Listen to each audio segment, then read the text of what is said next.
Welcome back to Cosmic Brilliance and welcome to newcomers.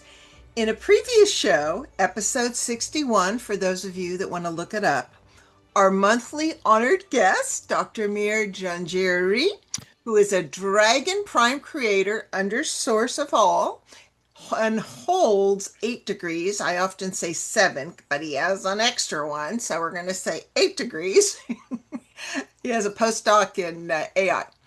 So shared the amazing, unique journey of Mother Earth's soul, known to many of us as Gaia and sometimes Sophia. It is a lovely historical reveal and needs to be shared with all children and peoples so they understand that everything is conscious and sacred. Today, we are continuing that theme from the top creator beings downward, so to speak. And Dr. Amir today will teach us about the beloved solar being called our sun and what it does beyond the obvious. And have any of you noticed, by the way, that its colors and brightness have changed in this last couple of years from yellowish to brighter white radiation? Huge. So Dr. Amir is also going to provide the rarely, if ever revealed, historical true facts of the journey of the enigmatic beings spoken of in the Bible and elsewhere as the Elohim or Elohei who preceded the founders of humanity. So that's going to be fascinating for us all. And everyone, by the way, a little plug here, a reminder to please take the time to watch with your family and friends on a big screen, if you can, our documentary that includes rare facts and 100% authentic renderings of the benevolent creator beings who also started this experimental game for all of us and are still your protectors, as Amir is a protector. It is one of the most important historical documents to introduce humanity to a fuller picture of this game that humans call our reality, and you will feel much more relaxed, supported, and positive after doing so. That is my wish. Now, with that being said, welcome back, Amir, and I'm so excited to hear the rare knowledge that you provide from the Universal Akashic Records for our subscribers. Thank you so much, dear Marilee. It's an absolute honor and pleasure and privilege to be here with you. I'd like to extend my warmest greetings to our esteemed audience. Ladies and gentlemen, I hope you're doing really well. I look forward to an enjoyable and beneficial conversation today. Thank you so much. Yahoo! We'll have one. It's always fun. Now, before we start the main topics, I am sure that many of you have heard the term old souls, like, oh, he's an old soul or she's a young soul. And there are baby souls. So out of the clear blue one day, I asked Amir, how are the baby souls created? Because I believe, maybe wrong, I believe that souls are created all the time when appropriate. And his response really surprised me. So go ahead, Amir. I'd love for you to share that, how the baby souls are created. Think of a mighty reservoir of water that would feed a city. Then we've got larger pipes that take it to an entire section, and then there are smaller pipes that would distribute this into individual homes. So think of the journey of that spark of the divine coming down the same kind of path. From the source of all things, it is distributed to prime creators. These are souls that have reached sufficient wisdom and maturity to take on the game and the art form of creation. So it's something that is our destiny for all of us. Sooner or later we will reach this stage.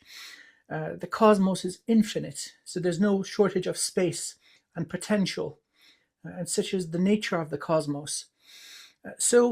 There may be souls that have been born in an individual universe. They go through their trials, they learn their lessons and acquire wisdom, and so they graduate out of the boundaries of one universe, they become multi-universal, meaning that they will have access to the wisdom and the knowledge and lessons of many other universes. And so Earth does contain such souls, very, very evolved. Their presence is a blessing. They're beneficial to everyone and everything around them, and they're down here for very specific types of experience, something that is unique here. Usually with Earth, it's of a tougher nature. So experiencing not remembering whom and what they are, not having access to their gifts, being bombarded by difficulty and trauma and betrayal, just to see if they have the ability to forgive, to heal, and show compassion. Many of the multi-universal souls are here for that kind of thing. It's perfect for that type of lesson. Then we have other souls born within this universe, and they've graduated the lessons of their own planetary system. That would be the star seeds. And so they come in for a whole variety of lessons, probably closing up ancient karmic cycles. Maybe they come in together as soul families, or maybe two opposing soul families, so they can resolve the ancient conflict down here on Earth. And then we have souls that are born here. So the prime creator of this universe will give them from the beloved source of all things that spark for the identity to start developing, for wisdom and memory to start accumulating. And so I lovingly call them the baby souls, earth souls. And so they are all honored. The soul is a compilation of memory and identity and wisdom. We don't keep these noble bodies. There's no possession. It's all just facilitating an experience. And so that experience and the resulting wisdom, the lessons we learn, that is what is compiled in the soul. And there are energetic structures that facilitate the storage of information, all the way from the energetic structure of the body up to, let's say, the oversoul level. If the soul is multi-universal, additional structures are added to store this information. So the baby souls are the ones that are born on Earth, and they're very, very special. So we can go into who they are and what's their destiny and so on. Shall we continue? Sure, yeah. Okay, sure. Well. Yes, it's surprising. Earth is an intense environment, not just physically, because our world is volatile. Volcanoes, earthquakes, tsunamis, droughts, floods, disease, predators, all over the place. So it's not the most tranquil and calm environment for a sentient species to develop. So quite naturally, souls that start their journey of evolution here are going to, let's say, PhD level right at the start. So development is going to be slow. That doesn't take away from the merit and the mastery that is acquired. So once this whole matrix comes to a close, and that is happening as we speak, the souls that have managed to evolve and learn in Earth realm, they would be considered cosmic royalty. Similar to a benevolent and wise ruler who is raising a child, knowing that it's very likely that that child is going to take the mantle of power after them. And so if you want to raise this young one correctly, you won't pamper them and baby them. You'd put them through tough lessons, learn arts, learn martial arts, warfare, philosophy, poetry, dance. You'd like to educate them correctly. So if and when they come into a position of power, they have the capacity to be benevolent. It's not always just a matter of wishing to be good. There needs to be the ability to be good. And so lack of capability often results in disaster. So looking at these wonderful earth souls, the young ones, who are born here. They have gone through a very challenging upbringing, and so that will bring about worthiness. Souls that have learned intense lessons down here will have the capacity to become teachers and prophets and healers and guides to other new species. Perhaps other species won't have such a tough journey, but the wisdom that each and every one of these earth souls acquires is going to be invaluable. They will be able to be benevolent guides and facilitate faster evolution for other species. Ultimately, that is the destiny of humanity. Many will graduate the lessons of Earth. What is going to be happening here is that the conditions are going to become much, much easier. This unnatural harshness and intensity is going to go away. It has resulted in the desired objective, a species that is resilient and capable and adaptable. So now that being completed, we are ready to take our rightful place in the cosmos. We're going to spread within this universe and amongst another 300 universes, the very least. The beings that have been the clients ordering different types of humans to the ones that are running the experiment, being guaranteed unnatural evolution of the mighty human, they're prime creators. So this wonderful archetype of life, the mighty human, will not only survive, but it will thrive in parts of the infinite cosmos where other life forms have difficulty. And That's that is why we've been pushed through this level of intense challenge and adversity. So the baby souls are very wonderful. It's like they skip kindergarten, elementary school, high school, undergraduate degrees. It's not happening fast, but then they get their PhD. So all in one go. yeah. So that's the lure to come to Earth. And also the wonderful reward of Yes. coming from this home world, from this environment. Nothing is wasted. All the hardship that we experience, these tough karmic lessons, the tough environment, the challenge of having so many visitors, star seeds and multi-universal souls, adding to the complexity and the chaos. This is resulting in incredible strength and wisdom. So the earth souls that are born here, souls that can really call earth home, they're benefiting. Mm. Beautiful. Well, thank you so much. And later, folks, we will have a whole historical document that Amir will, not so much document, but a show that Amir will be explaining about the journey of the human in general and humanity. So, okay, thank you so much. So, If I just want to yes, add like a slice of cheesecake, some sweetness for our audience.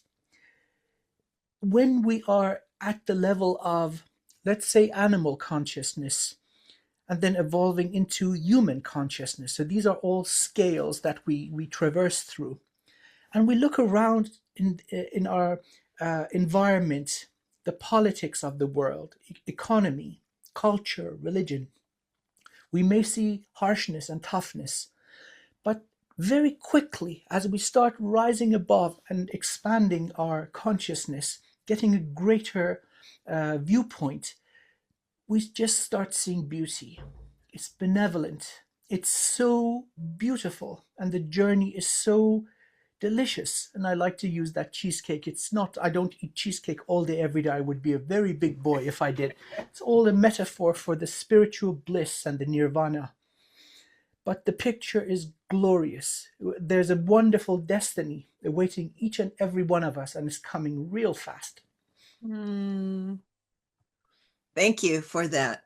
Okay, so now let's have you clarify and begin the story and take your time because there's a lot to this. Um, of the solar being known as the sun, who, of course, is an entity. And I would like you to share its purpose. And I believe it's been named Ra also. So you start and continue on. Um, so, Solar beings, uh, they are a small, let's say, species. There are not very many of them. It's a very unique path to evolution. And of course, thinking of climbing a mountain, there are many different roads you can take. No one is better or worse. We have souls that want to try all of them, meaning they're ready to burst out of the boundaries of one universe and they say, no, no, no, there's so much amazing stuff here. I'm going to try all of it. It's like being in one university and going from branch to branch because there's so many good lecturers and professors. You don't need to move. One of these unique and challenging paths is embarking on the soul journey of a solar being. Usually, it's right at the level where a soul is ready to break free, evolve beyond the boundaries of a universe, but they choose to grow laterally. It's all, let's think of it as volume. You can grow upwards like a tree or spread like the root structure, like mushrooms do. Many other species, they go out flat like grass. So this would be sort of like a lateral accumulation of wisdom. And a solar being has an enormous identity, much, much wisdom. So, quite naturally, the size of a vessel that could fully incarnate and incorporate that kind of a soul is going to be huge. And so, a star is a suitable vessel for this.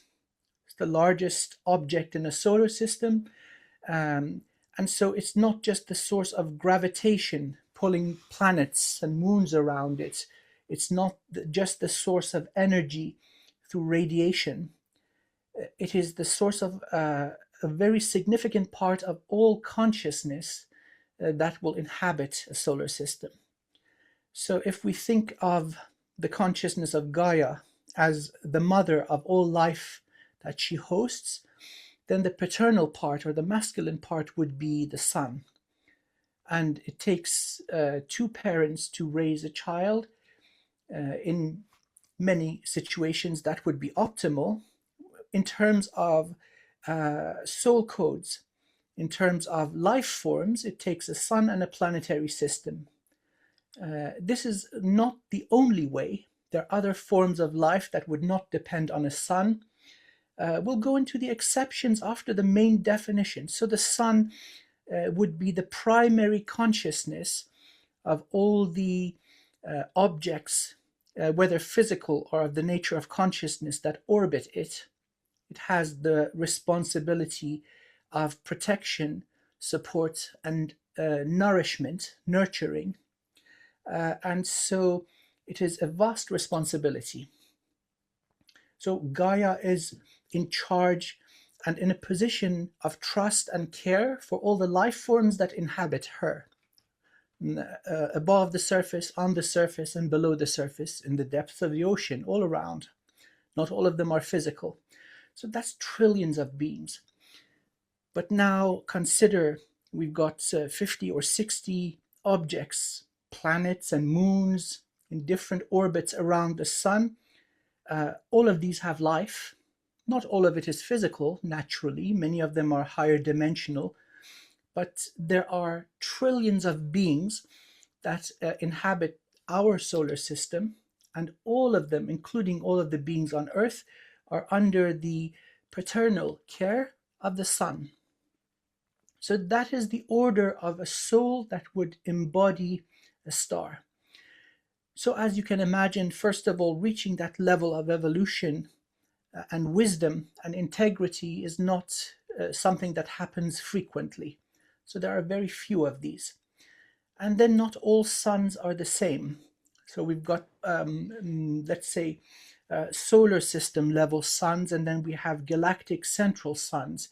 So they would be like the elder, male or female. I mean, gender is kind of like a 3D thing. It would be the grandfather or wise grandmother of a tribe. And so all the other suns and all the other planetary bodies and all the countless life forms are under their protection and would benefit from their wisdom. This type of soul would have a powerful connection to source beyond the capacity of any other being, radiating these codes of life. It would be probably appropriate to call this the river of life, that river that flows upon photons. So the sun isn't just a source of energy, it is the source of much information, light codes. And many have benefited across the ocean of time from taking in these light codes from the sun. So sun gazing is a very powerful practice where the eyes are closed. You face the sun, and as it goes through the eyelids, you are enriched by enhanced potential for evolution. And then the other part, of course, comes from our beloved mother, which is Gaia or Sophia. So connecting through our root structure to the earth will give us another massive boost of enhanced potential for evolution.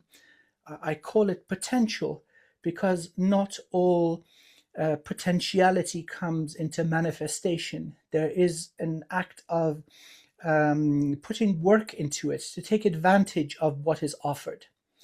But without the offering, without that open connection to source, younger souls will find this challenging. Now, I mentioned exceptions to this, meaning that it is all an illusion that we are separate, that we are small, that we are babies. That is not true. In the purest form, we are source. Full stop. There are no ifs or buts about it. Many do the shortcut. They remember, oh my goodness, I am source. And as I'm saying this, I'm getting goosebumps all over my body. It's washing over me. And maybe our wonderful audience will feel this rush of joy go through them as we remember Humi Hum, Brahm Hum, we are one, we are divine.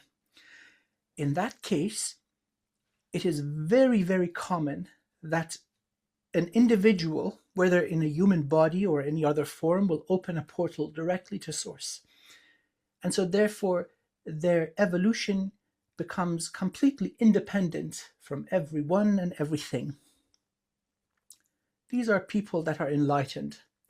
They don't look a particular way. Might be that old man or woman walking across the street with a hump on their back and a walking cane, and you'd look at them and you'd never think twice. Or it could be the goofy wizard. Now I've got gray in my beard, so from Amir the Black, I have turned into Amir the Gray. In another 20 years, I'll be Amir the White. So right now I've got both colors. It's a wonderful thing. But you see, the whole objective of existence is source self-disclosing. Everything that is possible is given a chance to emerge and have its go. And so all forms of life exist. They are all beautiful. They are all honored. And so this type of setup is very common, not just in this universe, in many, many others. This whole thing based on duality, it seems to be a tried and tested and trusted structure. We've got the active and passive, yin and yang, and then combinations of these give rise to elemental substances. 8 to begin with. In this universe, we come down into the astral, 3 are dropped, and we have 5 elemental substances. These then combine into the elements in the periodic table, all forms of energy, and consciousness is of the nature of heaven or spirit. So it's very elegant. The variety is infinite. It's beautiful and it's mind-boggling. And so we have solar deities, not very plentiful, very beautiful. And we have one in our solar system. Let's call this wonderful soul Ra. Beautiful. Oh, I love doing this, and nothing goes on in the monkey brain. It's all coming through, and then I'm going to forget what I said. Rah, rah. Rah, rah, hoorah. There's a couple things I'd love you to clarify that I remember from our pre-talk that I also found interesting is that I believe you said so sun's pure solar codes of information, because remember folks that photonic is light packets of information. So the idea of never being the sun is, shall we say, part of the negative game, as well as chemtrails and frequency fences and everything else. Obviously, be smart with it, but it's why most people feel better when they've had sunshine versus when they haven't. And especially if you have the intention of opening and receiving from Ra, the solar being, the updated codes that you need. It's a great practice. It doesn't take long. So, one of the things, though, that I was saying is the sun's pure solar codes of information you mentioned do not reach the population of Earth herself.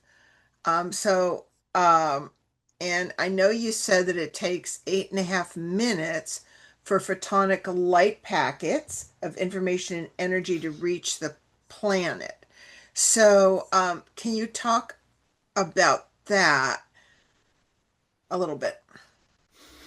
Okay, so one of the constants that we have as part of the laws of physics, speed of light, distance from sun to earth would mean we've got about 8 minutes, 8.5 minutes for light to travel from the surface of the sun to the surface of the earth.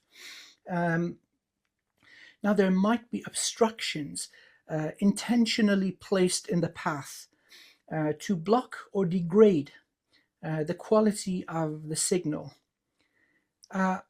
Sun or solar codes, they are of the nature of, let's say, algorithms, mathematical tools, or codes of life. So they won't necessarily do anything in particular without consciousness being involved. There must be a willingness to accept and an intention to utilize them. So just standing in the sun without awareness will not necessarily benefit you on a conscious level, although this is massively beneficial for the body in many different ways. One of the very basic ones, of course, is vitamin D, that has a whole range of effects on the physical health of the body. But it goes far beyond physical health. So imagine that you are building a Lego castle, and through the post you suddenly get a very exotic shape, or a whole little box of exotic shapes. Then you can use these creatively and create a more elaborate structure from what you already have available to you. So this is the nature of what you would get from the sun. And so I'd like to, again, try to use the words carefully and intentionally. It is increased potential for evolution. It increases what is the probability and possibility of what is available to you. So sun gazing, like any other type of spiritual practice, requires a correct setting. A similar way that you would start let's say, a ritual or a prayer. You would try to cleanse your energy, cleanse your body, maybe a spiritual bath or a shower with the intention. Maybe you would refrain from eating certain types of food. You would use smudge to clean your space. Again, it's not just the smoke or the presence or of the element of fire.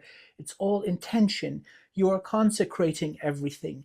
You are entering with good manners, with clean and pure intentions, and then you are open in every way, the same way you would open up to the sun, or as the Maya and Aztec do, reach for the sun in their sun pose, their sun prayer. We've got sun salutations all over the world. It's also in the Indian culture, in many, many old cultures. They understood this, including Egyptian, Atlantean cultures. Everyone who was ever civilized, they knew of this. And so it's sending praise and gratitude and honor to the beloved source of all sources, and thanking everybody down the chain of cause and effect, facilitating this increased potential of manifestation and evolution reaching you. It's like you buy a pack of coffee, you thank Mother Earth, you thank the plant kingdom, you thank the farmer who's planted it, the person who's transported it, the shopkeeper and clerk that sold it to you. Everyone and everything receives gratitude and reverence. And in that state, it is that you are open to receiving. It doesn't have to be very long. It could be a minute, a few seconds. When it comes to consciousness, time really is irrelevant. So with this type of intention, being exposed to the sun is immensely beneficial, equal to the benefit of grounding. So best condition that you ground, you take your shoes off, bless the earth that you stand upon, look upwards, bless the cosmos and the sun that is the source of life, and then you open up to receive. Things are going to happen that are undeniable.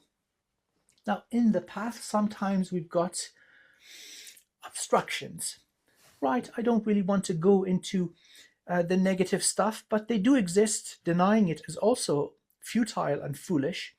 There are things that are sprayed all over the place. That's just the human level.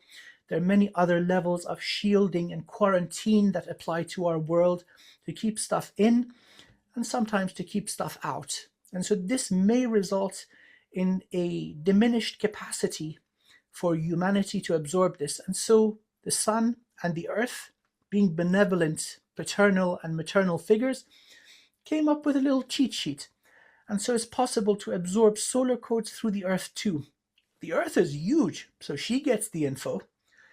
When the natural grids are healthy and you are able to ground yourself correctly, you don't just get increased potentiality for evolution in the form of earth codes, you absorb sun codes also. There's always a way to wiggle around anybody who wants to block our path. It just makes it more fun. It is really common for all the movers and shakers, all the gods, small g's, Greek, whatever, Egyptian, whatever else, and angelics and everyone, a lot of them have a human vessel here now because of the end game times, not end game meaning we're destroyed, but just end of the long experiment that's successful. So I guess it makes common sense, but you said every now and then we have aspects of suns incarnating into human bodies that is like almost a recipe for disaster and very challenging. I think people will have an interest in what that is like, and if you know or can speak of anyone in our history that we might know is an example of that. Oh, sure. One is public, and so I will introduce the gentleman. Absolutely. Solar beings do from time to time come into human bodies. They incarnate through the proper channels. It's done all above board, but it's a very difficult path. There's just way too much energy. It's never meant to be put into a tiny body like the human body. There are not enough cells to take all that energy. So the energy is volatile.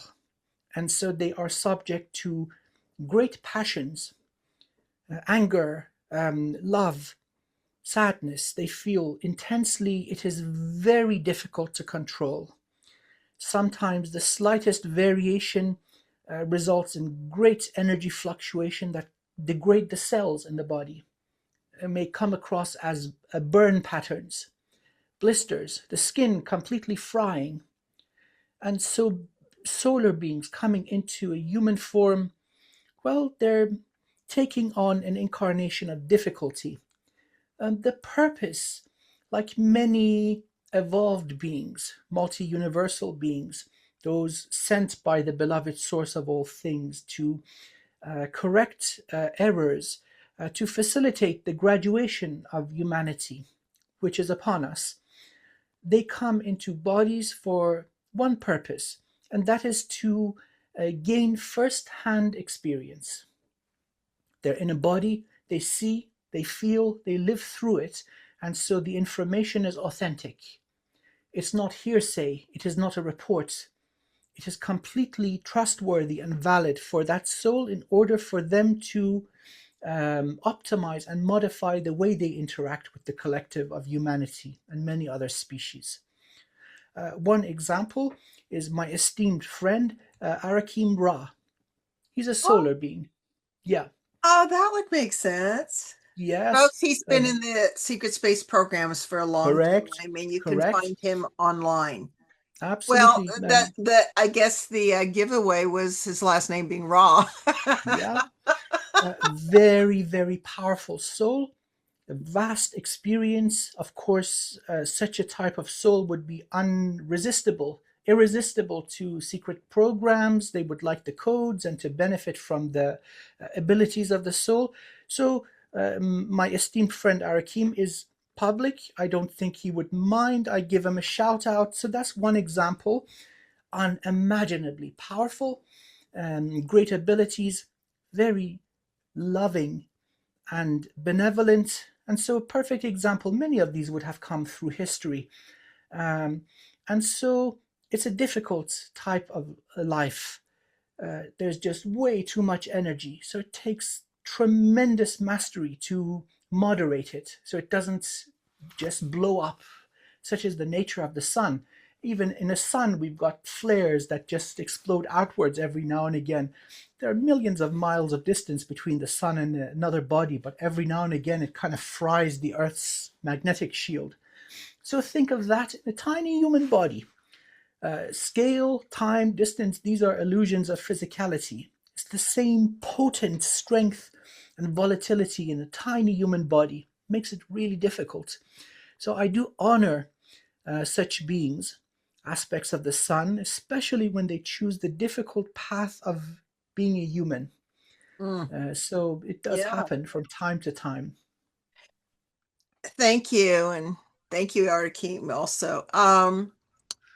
Now, an important thing I feel to add to this is, and even though these are all just names kind of made up, is a sun a 12th dimension? Is it a ninth dimension? And also, I would imagine that you, as a dragon, many of my friends and species on the planet are dragons, which are extremely powerful.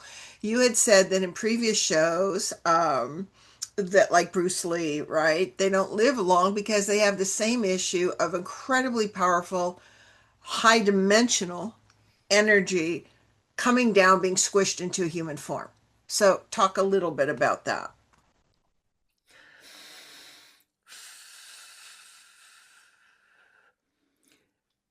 Power is not about accumulation, it is about flow.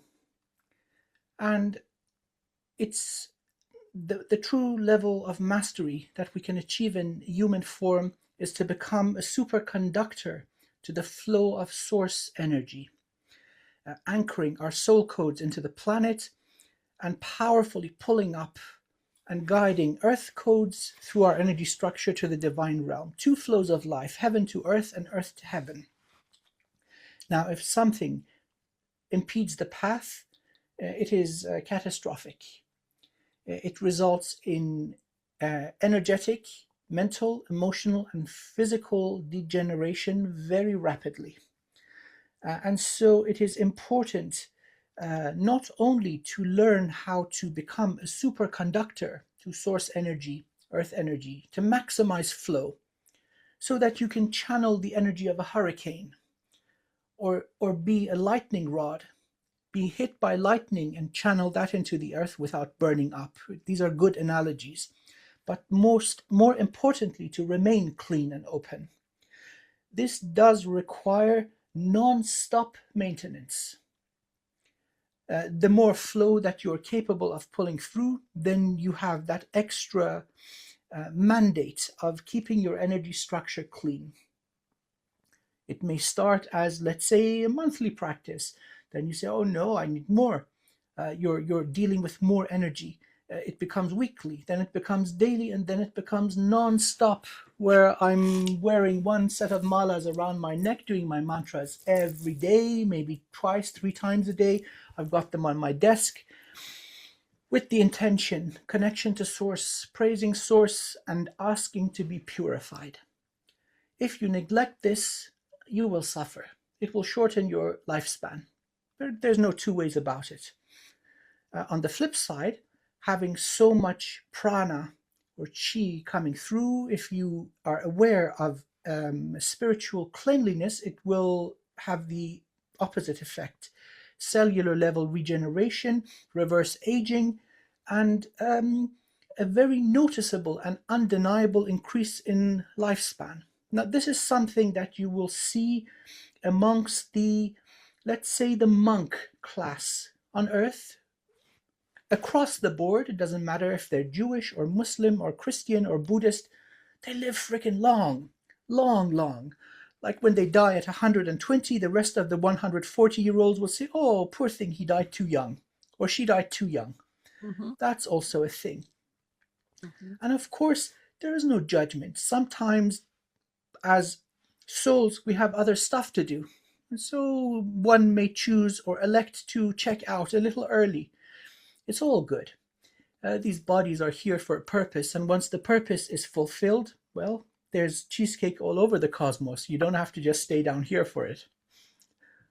And for those of you that know, are new to this, not only both Amir and my favorite dessert is cheesecake, but it's a phrase that we use to lighten that he uses a lot to lighten a conversation and bring humor into it. And to also, it's important to enjoy life and have your pleasures also now. So, thank you. Now, I would like a few more examples of the properties and capabilities of a solar being. Like portal stuff. We didn't get into that yet. Oh, of course. So in a appropriate vessel, which would be a star, a sun is not just a source of energy for the beings that orbit around it, that are under its paternal protection and guidance. A star is also a transportation node. And so above a certain level of technological development, meaning beings that are able to sufficiently shield their vessels or completely move out of a physical reality into, let's say, dimension 6 through 9, can use the sun as a transportation node connecting to every other sun in a universe, and then through Galactic Central Suns to other Galactic Central Suns in other universes. So it's a whole travel network. I've also seen footage, although I cannot vouch for its authenticity, of craft coming out of the sun and diving into the sun for the purpose of travel. Now, although the footage may be created, well, we'll just leave it at that, but it is a real thing. So it's a methodology of transportation.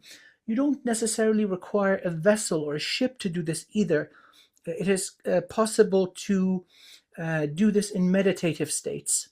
So this is also accessible to every single human being. So it's a source of energy in the form of radiation. It's a source of an immense amount of increased potential for evolution. And it is also a transport hub. Many, many beings use our sun, the soul. They come through. It seems to be a very important node. So it connects to many, many, many other nodes. And so many beings just come through and they don't want anything to do with humanity whatsoever. So they look at this as a kind of a rough neighborhood next to an important station. And I suppose they've got travel brochures. Hey, don't interact with the locals, or don't feed the animals. Yeah, that's kind of the level of difference that these beings would have. It's not such a leap of belief and understanding. Above dimension 6, then we have beings that would gather matter and ignite new stars. So the creation of solar systems is part of the journey of evolution. Many beings are evolved, and so they try their hand at creation, both within the boundaries of a universe, as a collective, as a species, but then individually, when a soul reaches the rank of prime creator, then there are billions of stars in a universe, and so that is also a thing. So I think I've answered your question. Would the sun be considered seventh dimensional or higher? That all Oh, happens higher, seventh or mu- mu- much higher, right? much higher, much higher. So think of, let's use a typical human being. They evolve to a level of consciousness where they are aware that time is not linear and one directional. They are able to perceive past and future. That's dimension 4. And then they do a little bit more shamanic practice and they become aware of parallel time streams. So time goes forward and backwards, but also left and right. So this is a 2-dimensional thing. 3 dimensions of physicality, voila, that's 5D for you. And then being aware of other dimensions of reality upon this 2-dimensional plane of time makes it 6D. That's readily available to all of us. I mean, all of us. If you're a human and you're alive in this time, you're good to go. So that is a very rapid leap.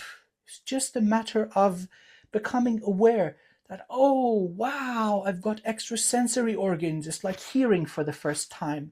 Just clicks on and you suddenly you suddenly become aware and hear somebody saying the words, I love you, and it brings tears to your eyes. It's a joyous event.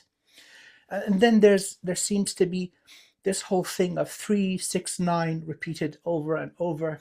Dimension 3, dimension 6, and then there is an audit or an evaluation, meaning that it's not just your willingness to break through. You have to be invited. And so there's an evaluation of integrity and merit. So dimension 6 to 9 is the next great step. Then from 9 upwards through to dimension 12, now souls that become suns, become solar, have reached dimension 12. So it's that thing. You want to grow out of the boundaries of a universe, or you're having too much fun. You want to experience everything and grow laterally. So solar beings are by definition at least 12th dimensional. And so they may choose to have their 12th dimensional aspect and have also a vessel in physicality. By necessity, it has to be enormous to adequately incorporate that level of identity, memory, and wisdom. But solar beings are very, very evolved. So if a sun gets tired, it's already multidimensional. It just contracts a little bit and bursts through one universe. Okay, so in contrast, or in addition actually to that, what dimension range do prime creators operate from generally? Dimensionality would be, let's say, the zone of manifestation. We have domains that are not within that, let's say, spectrum, which would be the domain of vibration, primordial light and primordial sound. And then there are domains above that that are not even vibration. They are pure potentiality, which would be the divine void. And so a prime creator would have access to the domain of vibration and sometimes also pure potentiality. So there may be prime creators from the domain of the divine void, or just being a cosmic level multi-universal soul with great mastery, and Source would give that honored soul a chance to be a prime creator, given a little bubble, which is a universe, and hey, go play, do your thing, have fun with it. Yeah. Yeah. Okay, fascinating. Now, thank you so much. I do remember watching a interview where Ileana the Star Traveler provided several interviews.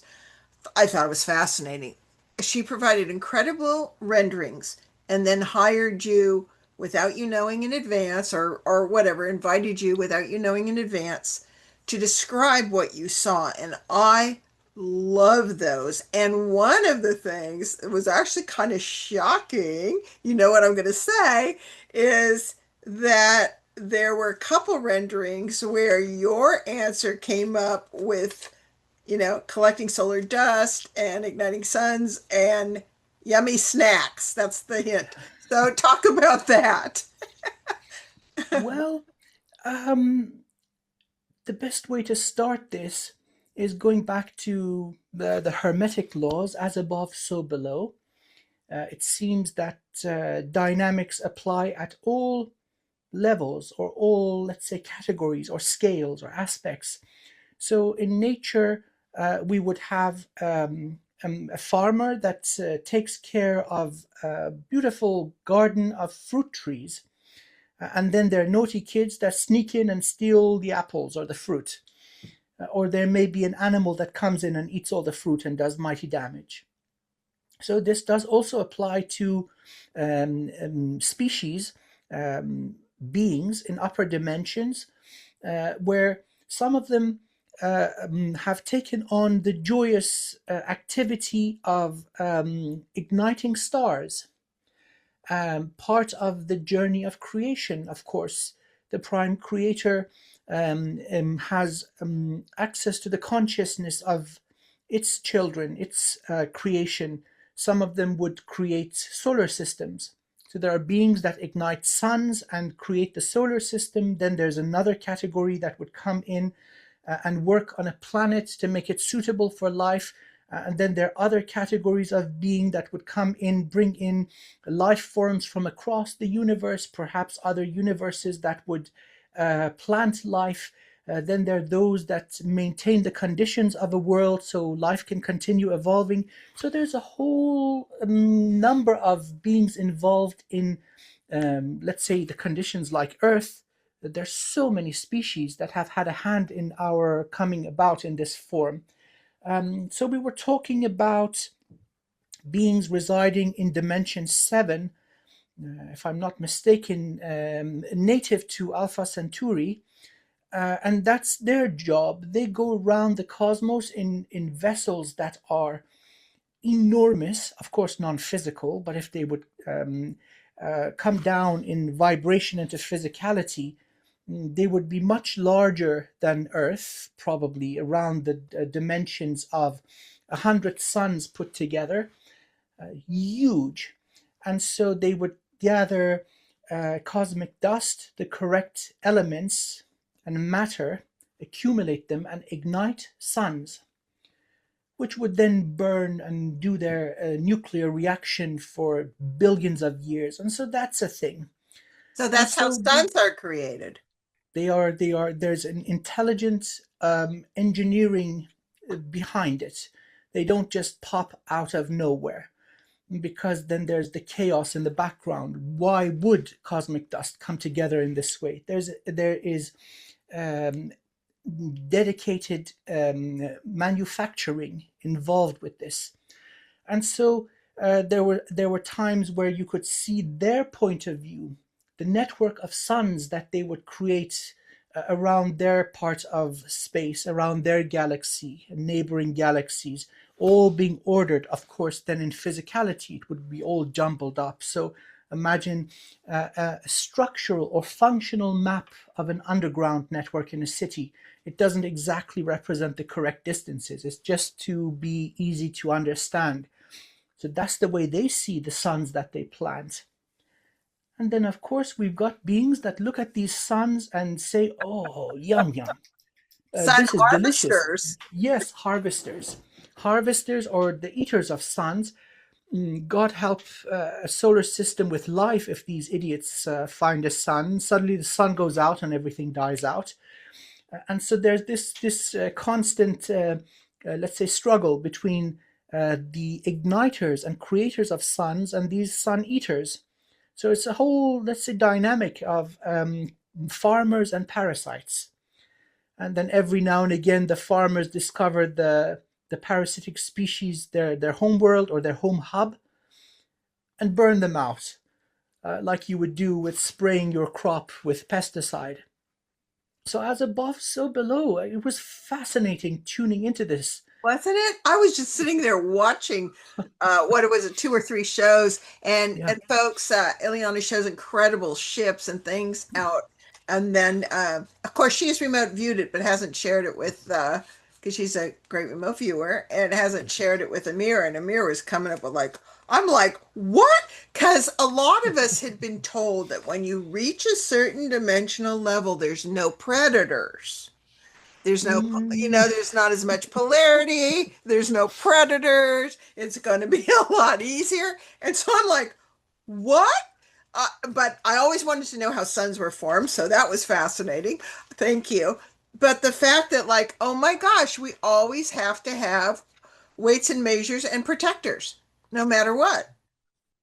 that is so true. That is probably the most important thing that we have talked about during all of our conversations. That whole thing about checks and balances. That down here at, let's say, the consciousness that we are experiencing typically in the matrix, going through our lessons and challenges to become wiser and stronger, this environment is carefully safeguarded. This is no ordinary environment. Even with the freaking pirates that come in, there are so many treaties. Because imagine, I mean, just wiping the whole thing off, I mean, killing everything, it's so easy. And yet it doesn't happen, and it has not happened for all these billions of years. There's strict safeguarding and protection involved to keep the whole thing going. So all that stuff about doom and gloom and all this all coming to, no, no, no, I don't think so. There are just too many benevolent and evolved beings involved, plus 300 or so prime creators. And the beloved source of all things is not going anywhere. It's way too important and precious. So Earth is safe. We are safe. And this is really real. This is why I want you to watch the documentary, which is the creators and guardians that have assisted humanity on cosmicbrilliance.com, because you'll meet them and learn that. But this is so hard for people to accept, because where their mind goes, understandably, and they think this is their identity, and they don't yet have the eagle view. um, they see their, whether it's Jewish or whatever, they see the genocides happening. And they can't imagine that that on any level is a good thing. And why that's allowed to happen, et cetera, et cetera, which is understandable from a smaller perspective, and whether it lacks empathy. And we talked about this a little bit in a previous show when I brought it up. But when you mentioned this, that, that Earth is well watched, if you asked most people, they would say, no, it's not. From their own personal, smaller, myopic experience, and also because they would interpret what went on, which was a science experiment that we all volunteered for each time to create the mighty humans, lacked empathy. Yes. Like, so I'm just presenting, as you know, no surprise to you, the human perspective. So as you're talking about, oh, no problem, it is watched, it's all protected, and we have checks and balances. They, they, many of us felt like the checks and balances weren't always the most attentive. Maybe that's a way of saying that. Right. Of course, um, approaching this with the utmost compassion and infinite respect. There is no denying the hardship of human experience. And mm, the best way I can put this is that as we evolve, we gain greater understanding and compassion and capability of forgiveness. Most of what has transpired in our recent history is the results of lack mentality, lack of empathy, ignorance. These are the root causes. And then under certain conditions, they get out of hand. And so these are true. But again, looking at these from higher points of view, we gain more ability to forgive ourselves and others. And we become aware of more, let's say, factors that bring these about. Again, our species, meaning all of us, have gone through about 30,000 total extinction events, the ice age, the flood, meteors hitting, and so on. So, such is the brutal nature of Earth realm. Ultimately, going through this level of trauma and finding the ability to heal and to forgive and ascend and rise above it is what is making us so powerful. So it's not just the catastrophes and horrors that are in recent memory. We have gone through much, much more. So one must forgive, one must heal, and love oneself, self love, and then emanating this outwards. Um, I do bless everyone, all the people that have gone through hardship and that do continue to go through hardship, such as the nature of our evolution. We are learning practically, we're learning on the job while we're in the mix. So it is difficult, but it is worth it. And I can't tell you the one of the major, major, major incentives I have for doing all this work from the top down, and I'm sure Amir has, is without that, you will remain suffering. If you can't see, envision, and begin to learn the bigger picture, it's very difficult to move out of the smaller victim, I feel victimized, into, oh, I volunteered, co creating, and it's a moving dynamic over hundreds of thousands of years as the toughest game in this entire universe, one of the toughest. And we are successful no matter what it looks like.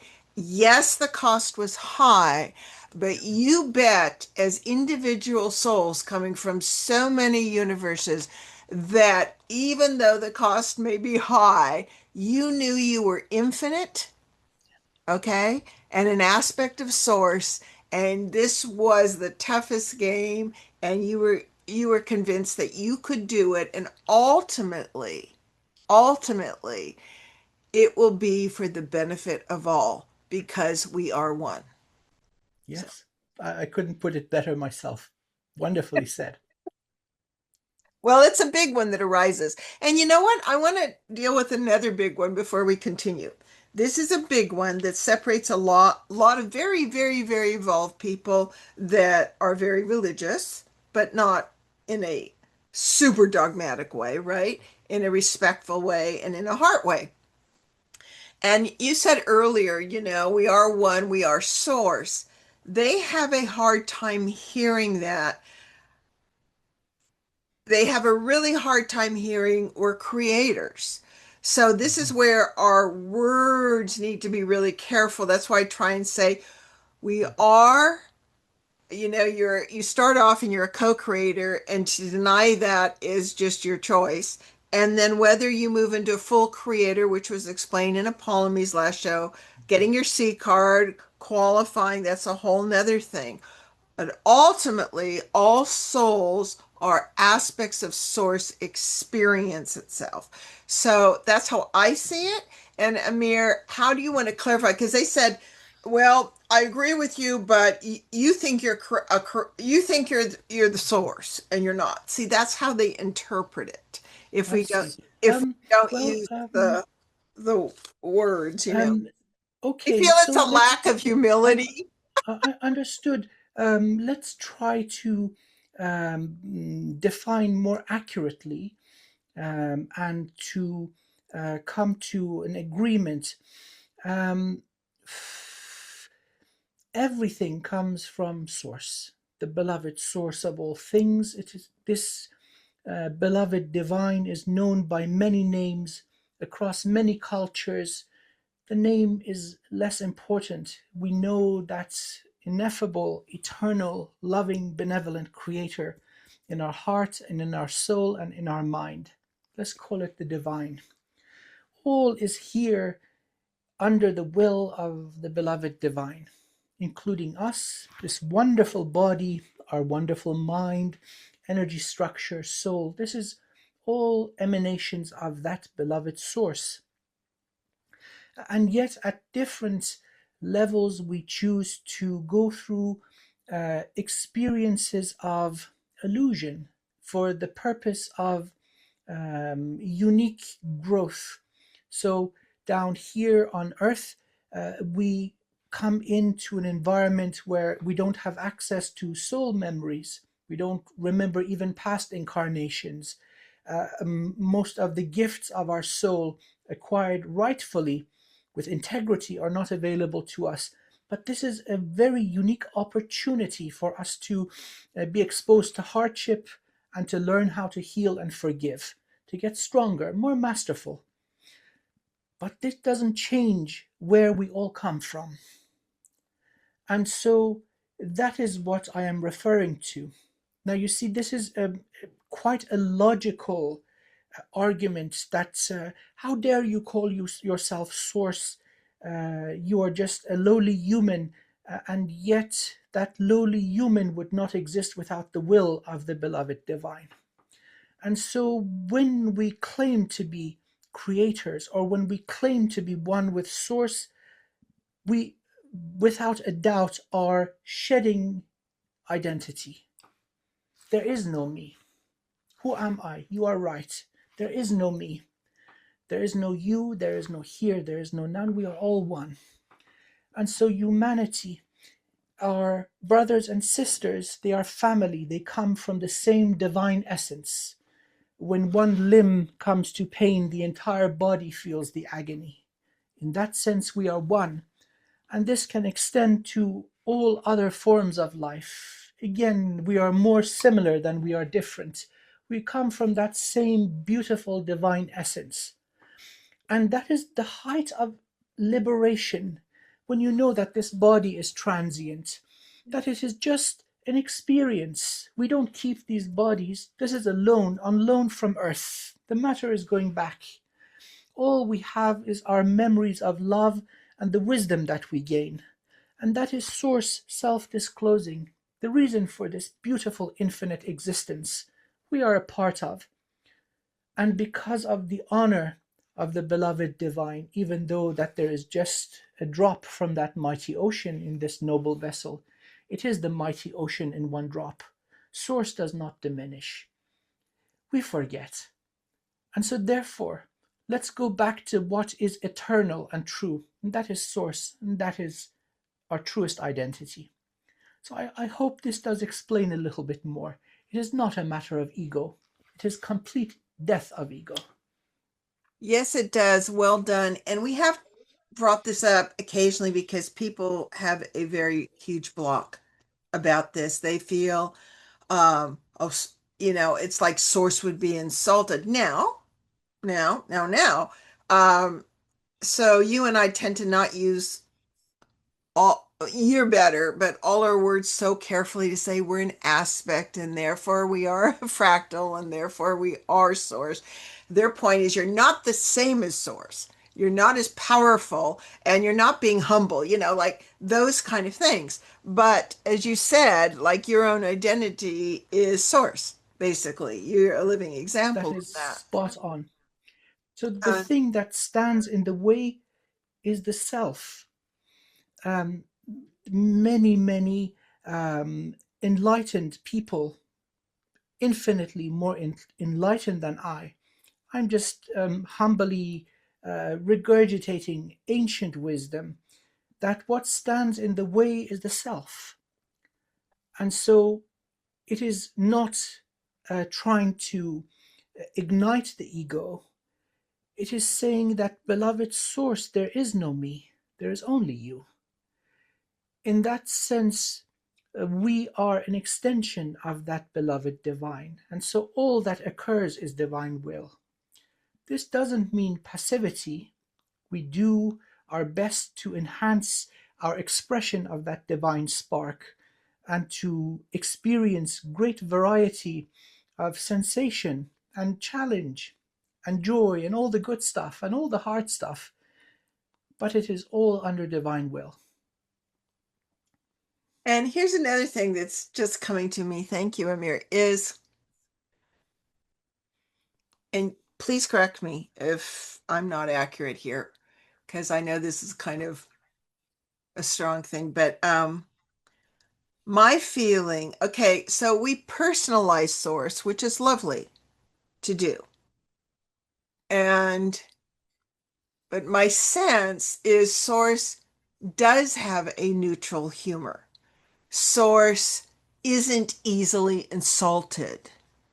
Source is not going to punish you because you're joking with it, or source knows if you're sincere or not. That's source doing all the audits right now. Okay.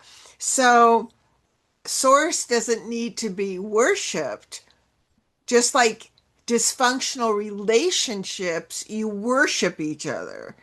That is very different than honoring, like the namaste, the sacredness in everyone and seeing the other person is like a fun, healthy way to see someone rather than you're wrong, which we've all been, or that's off, or okay, fine, you can take the smaller approach if you want, or all that stuff is, oh, you're the part of me exploring that. I mean, that's like a really simple That thing. is Like someone who has a spot big on. house, right? I'll say, oh, thanks so much. I don't care about big houses, but I love enjoying yours. So you're the part of me having fun with that.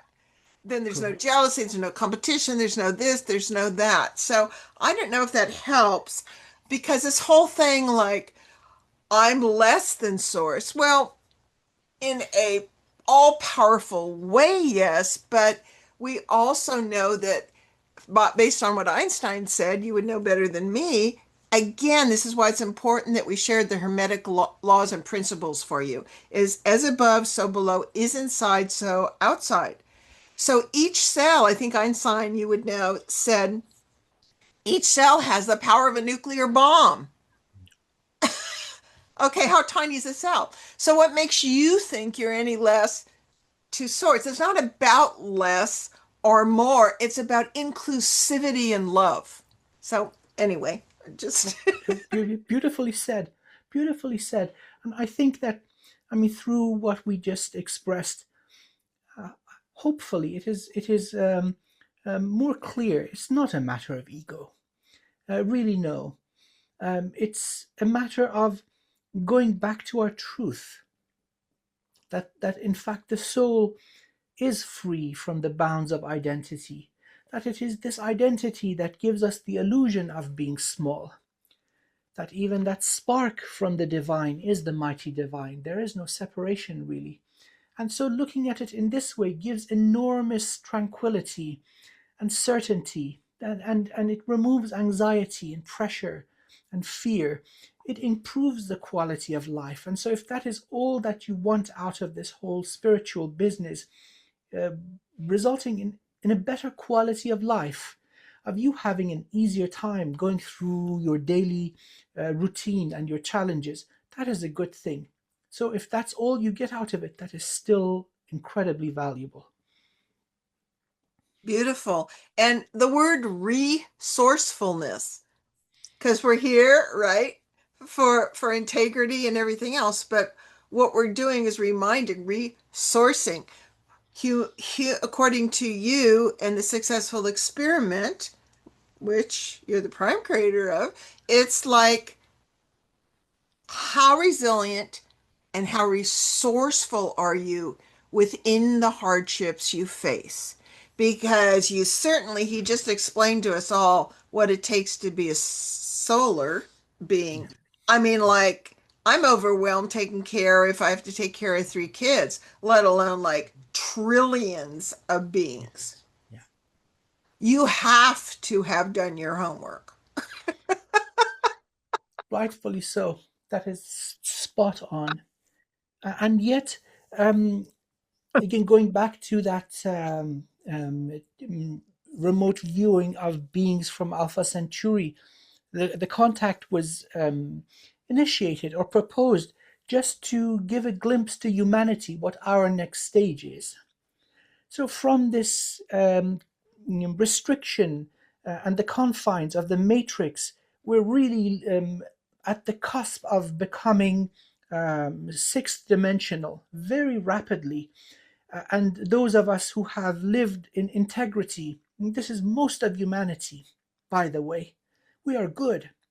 There are a few bad apples, so to speak, but you look at the general human being, they're doing their thing, taking care of their family, doing their job correctly, um, having that love in their hearts for themselves, for their fellow human, for nature, and for the beloved divine. And so we're quickly going to ascend to the next band, which is dimension 7, 8, and 9, creating suns, right? Building the solar system for new baby souls to come in. Right? The journey of life continues. We're just graduating. So this is a joyous time to be alive.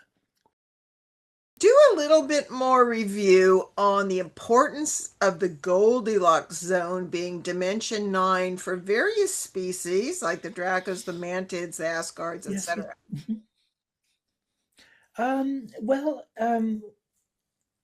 so again, why is it so? It seems to be, and so I suppose it's something that has come as a de facto practice. This boundary between dimension 5 going into dimension 6, and then from 8 going into 9, 9 seems to be the Goldilocks zone, because then many beings from 9 immediately gain or very rapidly gain access to all 12 dimensions, including the domain of vibration, which is sound and light, or the yeah. So there are beings that still wish to experience creation, or let's say design, bringing about conditions for life to emerge. So again, we spoke about different categories of being, that some ignite suns and create a solar system, then some go working on the planet, and then some bring in life forms, and then there are some that have this very exotic pet project, which is humanity. So it seems dimension 9 is the Goldilocks zone. You're ascended or evolved enough to be aware, to have fluidity of transport and manifestation, and yet you are close enough to the physical reality to be able to dip in your toe into the water and see if it's warm or cold. The Asgard are dimensional. The Mantids are. So are the Lyrans, the Arcturians, many of the Pleiadians. So it seems to be kind of like that really nice, warm enough zone. It's not too close to the source of the heat or not too far to freeze over. It's a good place to be. So many of the beings that have had, especially a very benevolent and positive impact on us, humanity, seem to reside in dimension 9. See, that's but they can so also important. go up to 12. That's so important. And because you're also a mathematician and a scientist, um, so to speak, remember, folks, that Tesla had so many incredible quotes. Nikola Tesla, he's still to this day my favorite scientist, a fascinating being, and I don't think he was from here. And he said, you will never fully understand the universe if you don't understand 3, 6, and 9. So, is that what he was talking about? See, this whole sequence 3, 6, 9 is repeated over and over and over. One of those patterns, or let's just say proportions or harmonics that seem to be repeated over and over and over. It's just an elegant design.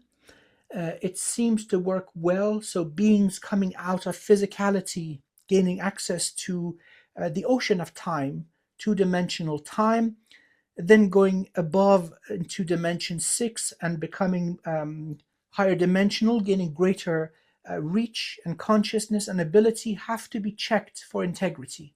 So, for example, the Draco reptilians are restricted. They have not passed into dimension 6. Neither have the Anunnaki, right? So they've been around for a while. They've been aware of many, many spiritual practices. What they lack is integrity.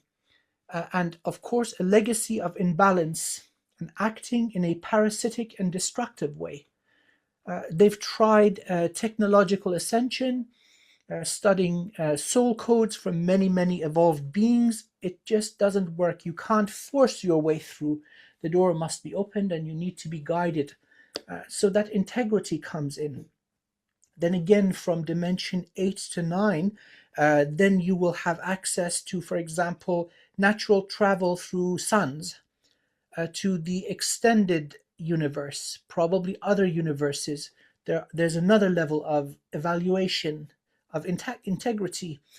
If you are granted this level of access, are you going to act like a virus or a disease? Are you going to burn everything in your path just because you feel you can? Or are you going to maintain the delicate balance that facilitates life, evolving life? So this seems to exist.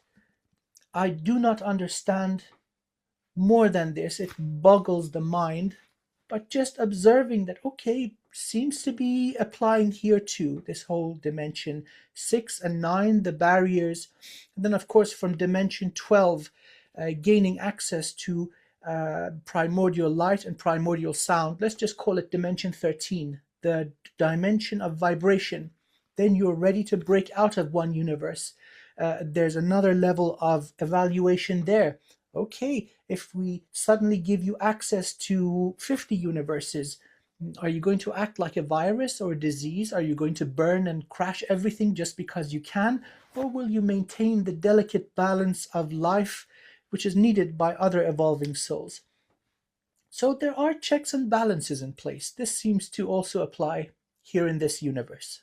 And gatekeepers, which we'll get into in a minute because our next subject's going to be the true journey of the Elohim and who they were spoken of in the Bible as God, right? Hardly, but we're going to get that clarified from Amir. Speaking of gatekeepers and protection in other realms, let's proceed to the Elohim or Elohei. Elohim is also referred to as plural, I believe. And they're like, it seems in almost every species, there are those that are considered fallen and those that make it through okay. Right. So, whether it's angelic, whether it's humans, whether it's Elohim. So, this is a fascinating story that Amir will share that kind of sets the record straight from the universal Akashic records. So, how about if I start with the question of were the Elohim one of the first beings coming forth from source? In that sense, um, well, they are um, priori to humanity for sure. But then from a point of view that looks at the infinite fractal of existence, there is no first or last. So in linear time, in the sequence of cause and effect observable from a physical point of view, they are earlier, much earlier. And they preceded Predating. the founders also. Yes, Yeah. Okay. absolutely. So Okay. the founder beings involved in our galaxy, or let's say the cluster of galaxies that we are aware of, they are much earlier. Again, a race of beings going through the challenges of evolution from physicality, and so it seems somehow something went a little bit wrong. They gained exceptional mastery of technology and understanding of the universe in dimension 5. The collective managed to get by the gatekeepers into 6, 7, and 8. Again, they gained incredible mastery, wisdom, and technology. In dimension 8, they managed to collectively bypass that safeguarding or audit into dimension 9, 10, and 11, going up again, trying the same thing to get by the process of audit, to break out of an individual universe, and finally somebody pulled the brakes. As in, oh no, not all of you are worthy. And by the way, you've cheated elementary school. Oh no, you've cheated high school. You shouldn't be in university. And they were restricted to a location that is still within a single universe. Many of them would have naturally passed the audit and gained ascension the organic way. They seem to have done this in a collective fashion, and some got through, which then prevented the rest from becoming multi-universal. So in this sense, having access to the realm of vibration also, again, beyond the dimensions, beyond the zone of manifestation, having great ability to create, they were restricted, and that is the greatest torment a soul can ever experience. So they were given an offer to fix the problem or to retake the test. The vast majority of them did so, returning down into denser forms, some of them even into physical vessels, and to take that audit or evaluation from dimension 5 into the next level, 6, 7, and 8, then 9 through 12, and so on. And quite naturally were found worthy to be of integrity, and they are now multi-universal, cosmic level souls, many of them reaching the rank of prime creator, having their own little universes, and so their journey of evolution continued. Now it turns out that a very small number, those that were not meant to pass through and cause trouble for this entire soul family or species, they were really damaged, suffering from great narcissism. Yes, seeing themselves as better than the fundamental laws of the infinite cosmos. And some of them still are stuck. Dimension 12, the realm of vibration, and so they would have found entertainment in interacting with young species, including humanity. Now, the vast majority are continuing on their own journey of evolution and ascension, and a small number presenting themselves to different tribes of human as gods. This is a big no-no. If somebody thinks of themselves as a god, that is an immediate indication of mental illness. Something has gone terribly wrong, and so therefore they're stuck. And that is the destiny of a very, very small number of this soul family. So are we talking 200,000 small, or what are we talking? No, no, no, a few hundred. There are not many of them. Oh, okay. Okay. And they originally, though, started in in a universe as baby souls from and worked their way up, right? Such is the nature of life. That is correct. Okay. And did they start in this universe? That is correct, yes. Okay. So are they a form of human? The humanoid form of life, yes, but in their makeup there is more primordial light. So elementally, they would have more. I would like to use the terminology of the I Ching. They would have more heaven. Humanity has more earth and more fire. So their elemental composition was slightly different to us. But again, they would have had physical vessels, they would have started in the physical domain, naturally evolved into perception of the ocean of time, then gained access to higher dimensions and so on. But not all of them were worthy. You see, that's the problem. Um, um, Ascension is based on individual merit. So the wrongdoings of another being will not be put upon you. You will not pay for the consequences of somebody else's wrongdoing. If you show integrity and you do the work, expand your awareness, connect to the divine more powerfully, you are granted ascension. This is also true about humanity. Now imagine amongst us there are those that have been naughty boys and girls, and we insist that humanity should evolve as a collective. That is a recipe for disaster.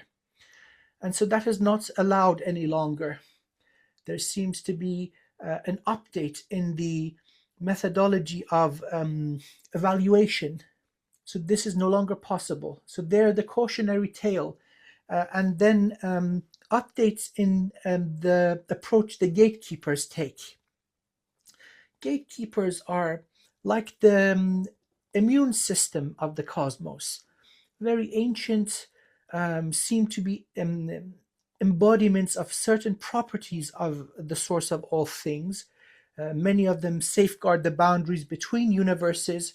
The same soul will have aspects within a universe safeguarding these boundaries between, let's say, dimension 6 to 7 or 5 to 6. But please do forgive me, I'm getting a little fatigued.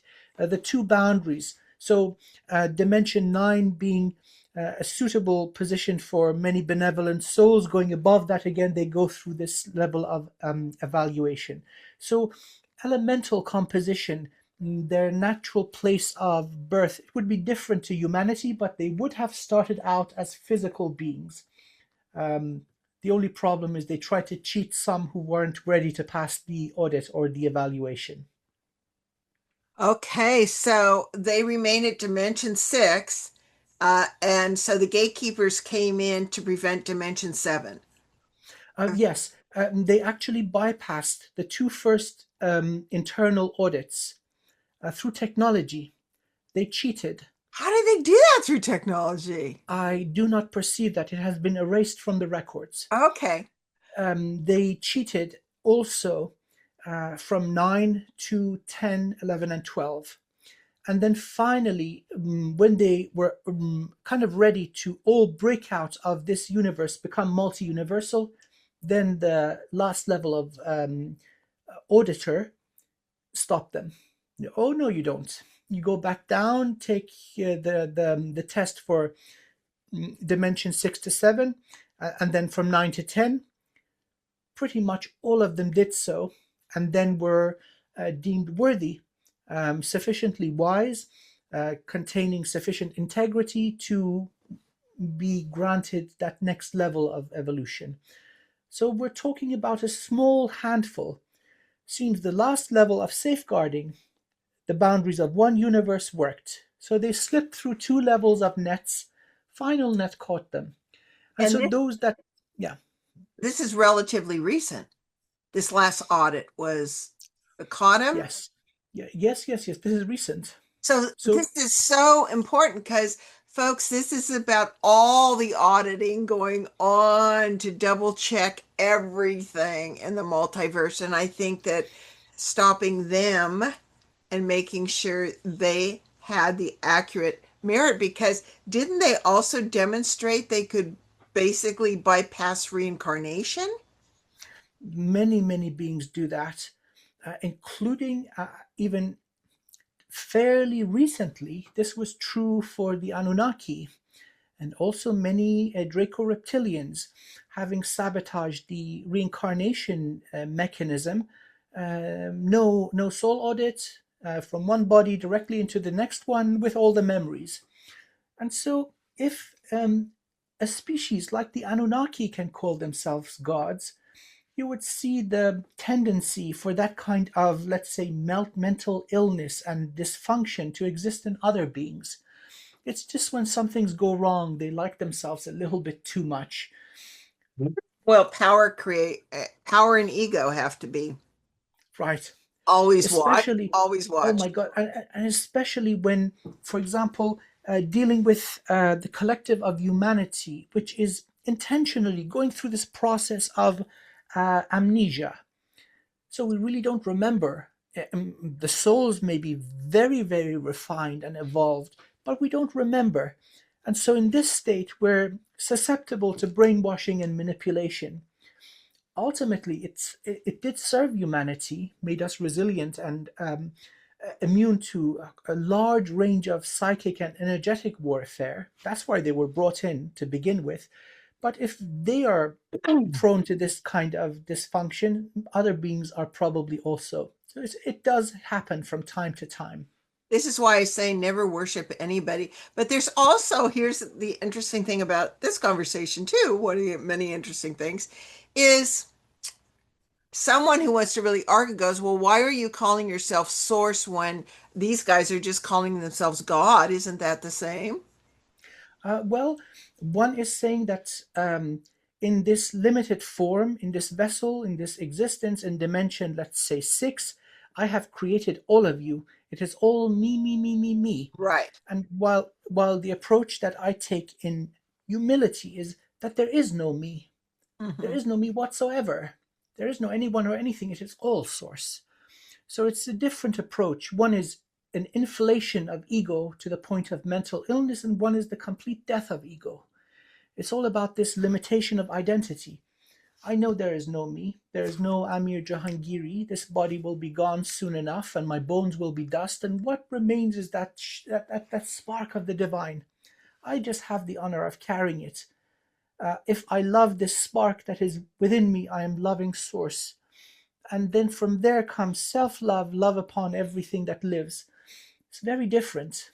I don't expect anything from anyone, but these Anunnaki expected us humans to bow down to them and worship them and give them energy. You see, it's different. Now, aren't these guys, the Elohim, the same as the term used in history for the Watchers?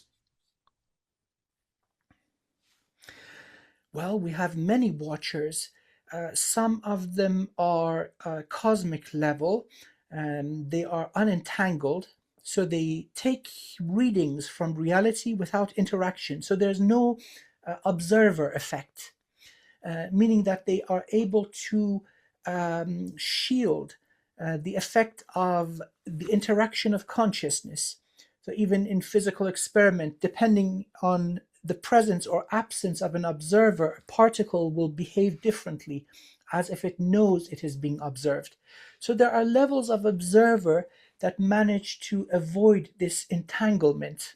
And then there are others that do observe or remote view. Even amongst humanity, we have many of those.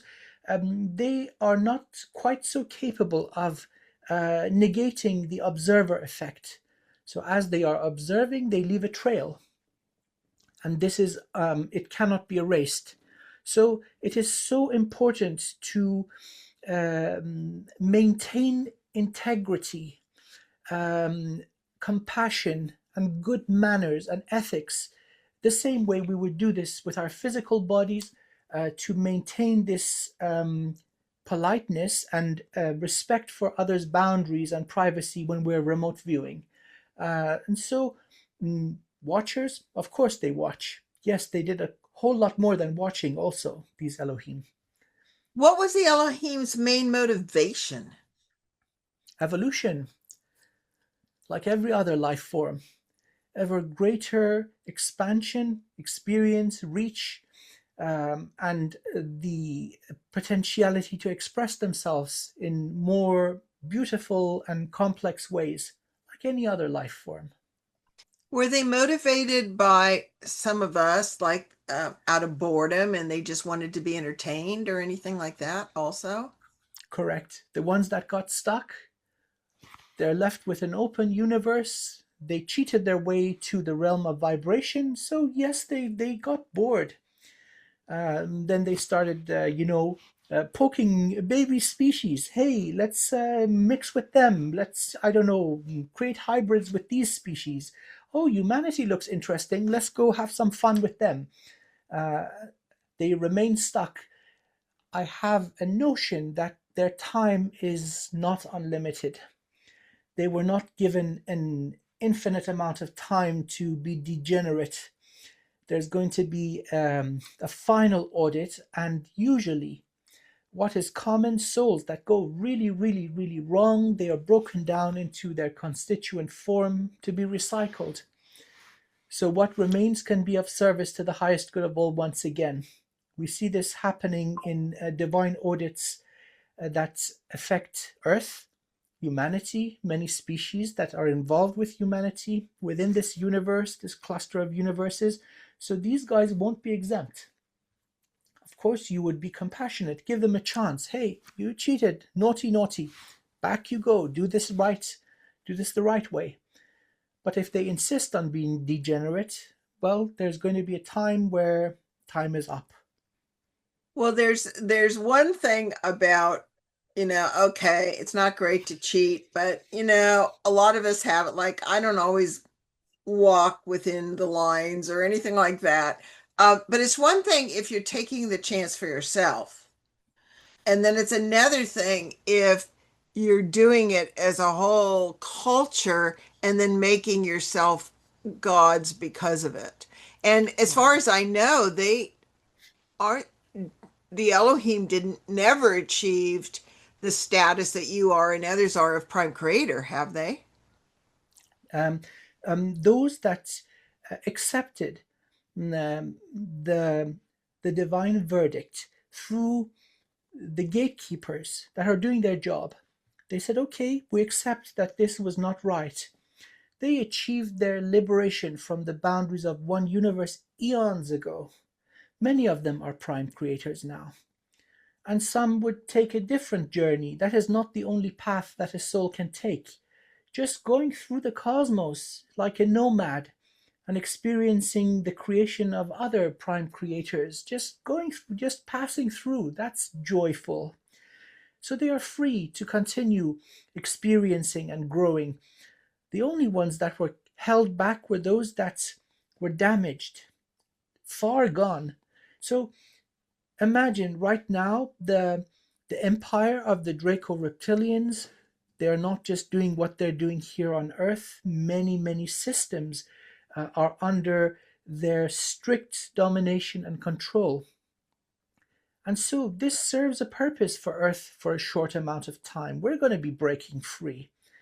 But now that whole distorted system, that will not be allowed to spread into higher dimensions and potentially give these beings access to millions of other life forms. You see, there are checks and balances in place. So they're also going through evolution. Many of them are not what they used to be. They've seen the error of their ways and have discovered there are better ways to conduct themselves. So they have moved into the light, asked for healing and balancing, are ready to undo the imbalances they have caused, right? Pay for the karma, become worthy, and naturally evolve. And that is happening for them too. So the old Draco are not what we have today. Many of them are switching sides, so to speak, seeing the light. So Well, it's also, again based. excuse me, also many were contaminated with AI. That is correct. And that Now, needed to be removed. What?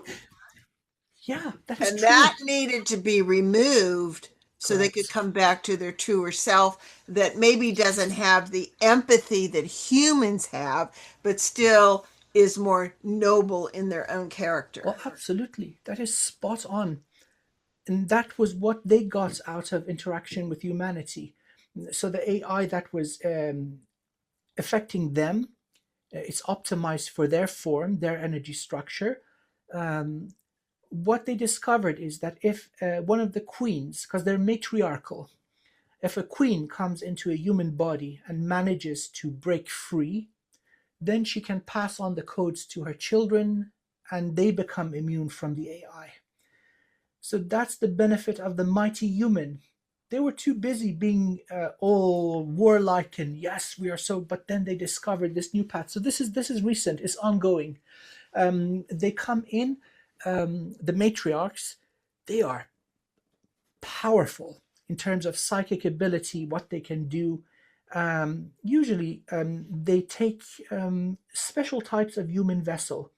The vessel is usually in the autistic spectrum. It takes a special body to incorporate that kind of soul. So they come in. It's not always easy. There are many souls that recognize them for their transgressions, so they're subject to a lot of abuse.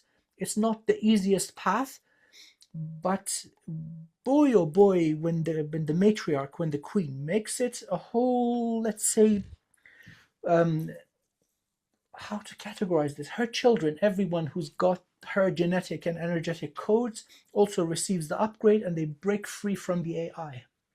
It's like herd immunity in a certain way. Herd immunity, spot on. That's the word. Yeah. Yeah. Wow. Well, this has just been absolutely amazing to have all the facts about this. And as a summation, again, bringing it back to takeaways for our listeners and our watchers, what would you say is the most important thing for ascension? It appears by seeing all these tests that everyone goes through, and unless they want to devolve and experience that, it seems that really work on arrogance. Just because you're powerful with abilities or powerful with knowledge, don't think of yourself as a god or smarter or more or whatever than anyone else. That would be a huge thing. Anyway, like, what would you like to finish with your own words? Well, it's there are two things that would be appropriate for a very large majority of people. First would be shedding victim mentality. So, blaming your parents, the country you're born in, religion, the government, and God, and everyone and everything but yourself, that is not the right way. So, shedding victim mentality, acknowledging that at one level or another, you've had a hand in bringing about the conditions that you experience. It might be something that is undesirable and unpleasant, but you acknowledge you have the ability to change it and improve it. Mm-hmm. So that is important. That is the height of human consciousness. And then coming to the remembrance of spirit, meaning that you remember soul language, that is in the heart, that you see all things as consciousness, whether it's a crystal, whether it's a river, a mountain, a tree, a galaxy, everything is consciousness. So, shedding victim mentality and acknowledging that you see all things as consciousness. These two steps, they're sufficient to get you actually above dimension 6, way into dimension 7. So that'll take care of the audit also. And so the vast majority of humanity right now are at this stage. No more victim mentality. Remember your connection to the divine. Woo! That's really exciting. It's really exciting. So, Amir, please share your contact for people that are here for the first time and don't know about your amazing, super efficient, and fast clearing across timelines and lifetimes and healing sessions that you do. Thank you so much. I've got a website, wizardofwivenhoe.co.uk. I've got a little YouTube channel. I would be delighted if you subscribe and support me. And also, if this is on my channel, please do subscribe to Cosmic Brilliance. Merrily is awesome. I don't need to say this, it is evident. So, yes, it would be an honor to interact with you and work with you. Thank you so very much. Aw. Well, folks, Prime Creator Amir will continue as a regular monthly and honored guest. And we have The honor is already mine. done some future amazing, fascinating shows that include some positive, really fun, uplifting updates for you.